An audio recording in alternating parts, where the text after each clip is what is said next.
Communément appelé Journal officiel ou encore le JO, la publication du Journal de Monaco sera désormais accessible à tous sur Internet en tapant l'adresse www.journaldemonaco.gouv.mc. Le public pourra y retrouver l'ensemble des journaux depuis le premier numéro paru le 30 mai 1858, que l'on appelait à l'époque l'Éden. Ils seront tous disponibles en PDF. Le moteur de recherche permet la sélection par année, catégorie et thème, des textes législatifs et réglementaires, mais également une recherche des événements historiques et sociaux de la vie de la principauté de la fin du XIXe et du début du XXe siècle. Un éditorial de présentation permettra régulièrement de mettre en lumière les grands événements passés de la vie du pays. Une démarche ou plutôt un aboutissement suite aux recommandations il y a 2 ans de la Commission consultative des archives de l'État.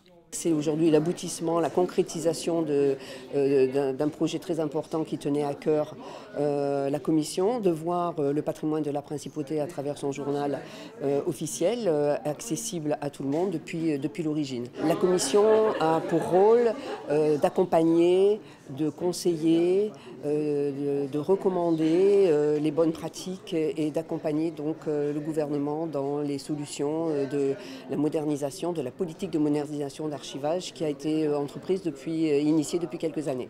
Cette commission est composée de représentants du gouvernement princier et de 3 experts nommés par le ministre d'État, la chef du service des archives et de l'information documentaire à la présidence de la République française, le professeur d'histoire des institutions d'archivistique et de diplomatique de l'époque moderne à l'École nationale des chartes, et enfin le directeur des archives et de la bibliothèque du Palais Princier.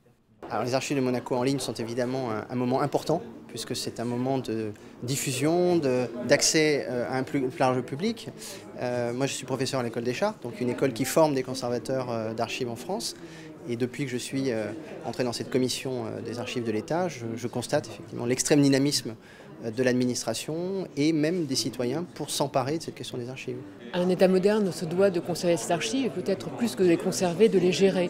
Parce qu'on ne conserve pas finalement pour les garder dans un coffre sans jamais les communiquer, mais c'est plutôt pour pouvoir que ces archives soient accessibles d'une part à l'administration, mais aussi aux administrés. En effet, les archives d'administration, on a l'impression que finalement c'est quelque chose de peu utile, de poussiéreux, qui n'aura aucun intérêt. En fait, elles touchent la vie quotidienne de chacun ici, aussi bien pour reconstruire, réinventer une vie du quartier. On va essayer de retrouver les archives immobilières dans sa vie quotidienne, retrouver le dossier de son grand-père, de son père, retrouver aussi quelquefois des diplômes dans sa vie quotidienne. Donc ça répondra évidemment et ça se substituera à des requêtes qui devaient se faire par l'intermédiaire des archives du Palais, par l'intermédiaire du SCADA, par l'intermédiaire du fonds patrimonial de la médiathèque, là offrant aux monégasques, aux résidents, mais aussi au large public qu'offre Internet, une vitrine de l'histoire de la Principauté.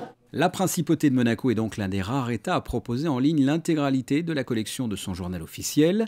Une version pour tablette et smartphone a également été développée, ainsi qu'une interface en anglais.